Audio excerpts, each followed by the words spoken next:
Okay. Well, I've been at the conversation for 2 years, and while I did know something about it before I joined, of course, I have discovered just what an amazing operation it is, and what huge opportunities it provides for not just getting academic research um, that wouldn't otherwise be published to a broader audience, not just getting that out into the broader community, but also giving readers who otherwise may not get access to this sort of information an opportunity to read up on an amazing variety of topics.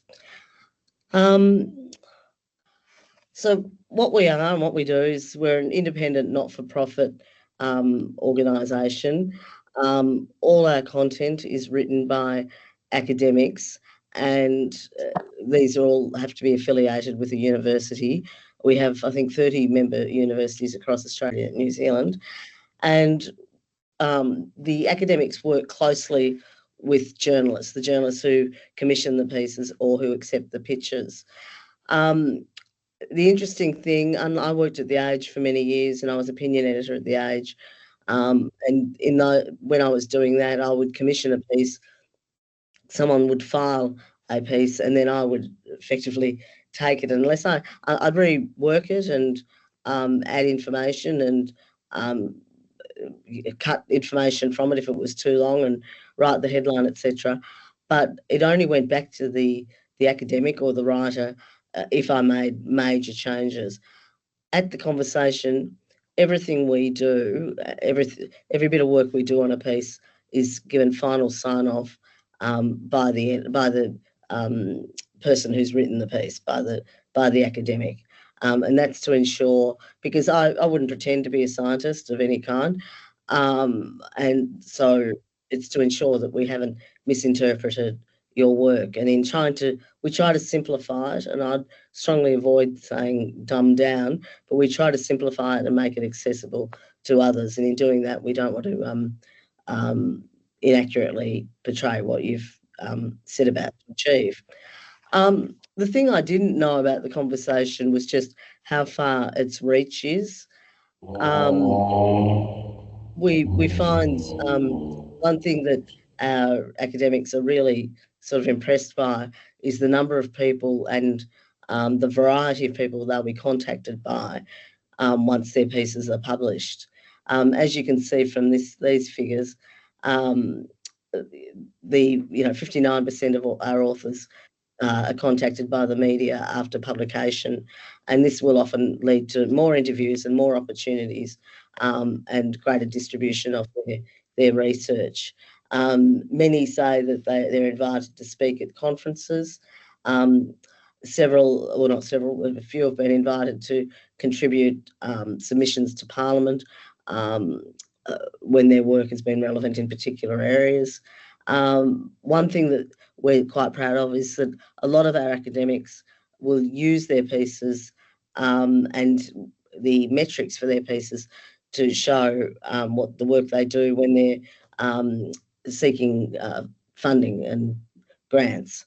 So we have quite a real world impact for the academics. Here's just some examples. Libby Sander has been she's been with the conversation for quite some time. I use her a fair bit, and she's always singing the praises of the amount of times that her work gets picked up and the impact it has. And you can see here, she was asked by Harvard Business Review to write for them after one of her pieces was published. All our pieces are free to readers to read on the website, but also to other media organisations to republish. And as a result of this republishing, the readership on a piece can just skyrocket. An interesting thing is that often the pieces will take off and do very well over not just the conversation website, but on all sorts of websites around the world. It might go quiet for some months and then suddenly picks up again because there'll be a renewed interest and people might republish. So yeah, we can pick up quite a few people. So it's another reason why we encourage academics to come and work with us. As you can see from this, as I've stated, I work for the Conversation Australia and New Zealand. We have 13 million average monthly page views, including republication. But then there's all the other conversation editions. There's, I think, 9 around the world covering Africa, Europe, Indonesia, Canada. You can see there quite a few sites. And we have, when we combine those, we have 42.8 million average monthly page views, which is not a bad figure. This is just a great chart that was done for me, showing, for example, the reach of pieces from the University of Southwestern Sydney, which shows that, New South Wales, which shows just how many of the readers are from outside Australia. And you can see by that map that while there's a lot in Australia, the work from University of New South Wales is also picked up widely around the world. I did explain already that where we have teams working, and we're scattered across the globe. I mean, there are obviously some areas where we have very little representation, but we have sort of made our way into quite a few places.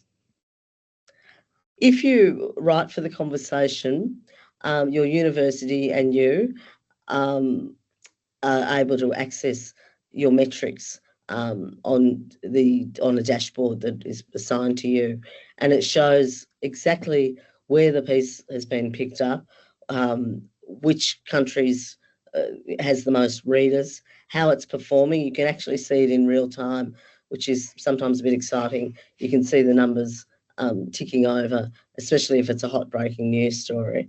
So you can actually get an idea of the interest in your story.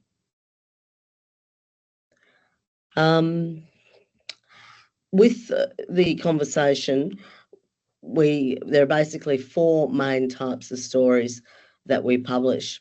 There are the timely breaking news, what we call breaking news pieces, and these, for example, will be this week alone we've had the escalation of attacks in Iran and Israel, and our foreign editor has been working crazy hours trying to update the site regularly with the latest news. And this means that academics have been on deck working with him to analyse the latest news and current affairs. These timely stories you'd sum them up as being breaking news stories. Then there's the new research, which is often tied to a journal article. Now, these are the pieces, and we get some fabulous information through these.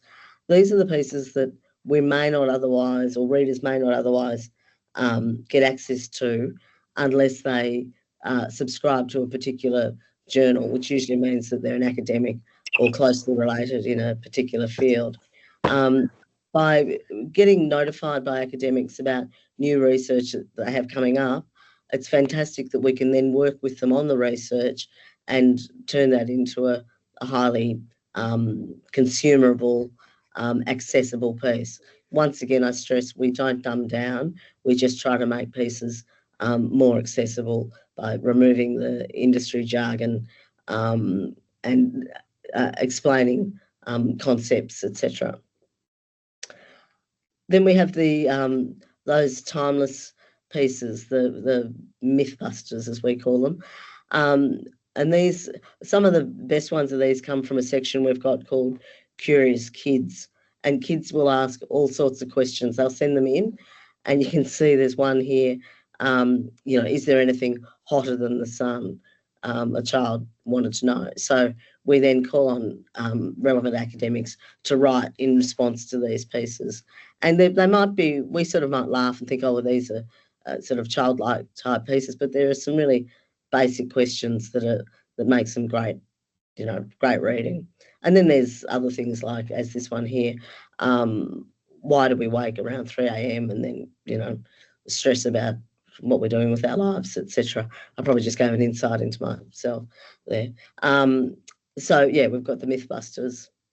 And then we've got our excellent books and essays section. And these are pieces that analyse upcoming books or authors or essays that have yet to be published or are soon to be published. And so we can tell our readers about what's coming up and what's interesting and what's out there. With our writers, not everyone can write for us. You need to be an academic, and that includes researchers and PhD candidates, and you need to be from an affiliated institution writing in your area of expertise.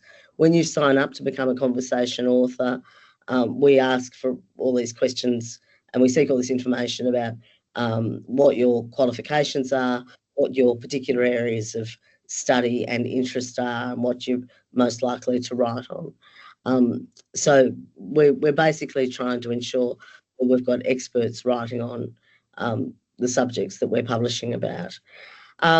We try to get as diverse a range of academics as possible. A bit of a weakness at the moment is our Indigenous number of Indigenous authors. We have some, but not many. And being in the business and economics field, I can tell you it's very hard to, I've found it very hard to find Indigenous authors. That said, there are other areas that have, a reasonable representation. Now, how we find authors, apart from building relationships and going out to the universities, etc., we each morning, as editors, we contribute to a list that is sent out to all the universities, the member universities, at 10 o'clock, and this goes to their media offices.